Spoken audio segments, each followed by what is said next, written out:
Prejšnji teden smo poročali, da bo ob deaktivaciji bomb v mariborski dvorani Tabor za vse evakuirane prebivalce potekala največja čaga vseh časov. Danes pa vam lahko ponudimo ekskluzivne posnetke iz zabave vseh zabav. Jaz še nisem videl, pa predvidevam, da bo noro. Dajmo pogledati. Na Varnem se zbere 26 ljudi in prav zares tudi 3 mačke. Imamo tu postelje, imamo vodo, imamo jabolka, imamo razne prigrizke, tudi se pravi za ljudi in pa tudi za male živali. Čak mal, to zveni kot najslabša žurka vseh časov. Še slabš, kot takrat, ko nas je celc povabil na piknik, poje pa postregel otroški šampanc pa bučke.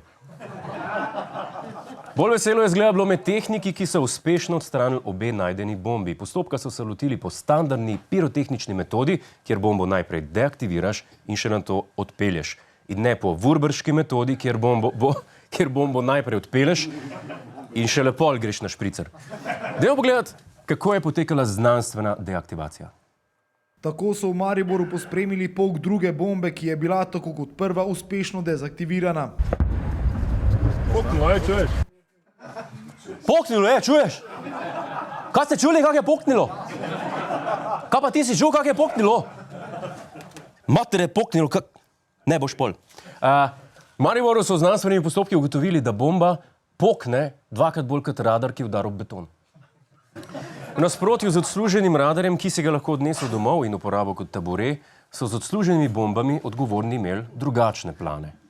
Pol ure kasneje so območje detonacije, v kateri je sodelovalo 150 ljudi, odprli. Današnja bomba pa potuje v skladišče, kjer bo služila za testiranje.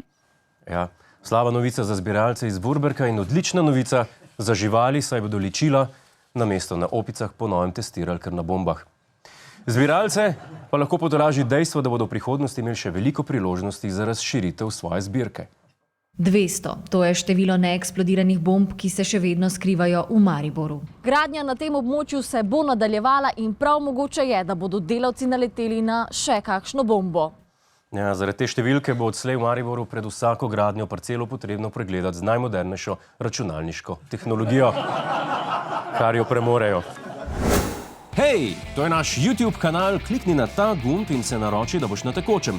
Polajkaj pa nas tudi na Facebooku in na Twitterju, pa na ulici, pa na kakšnem javnem WC-ju.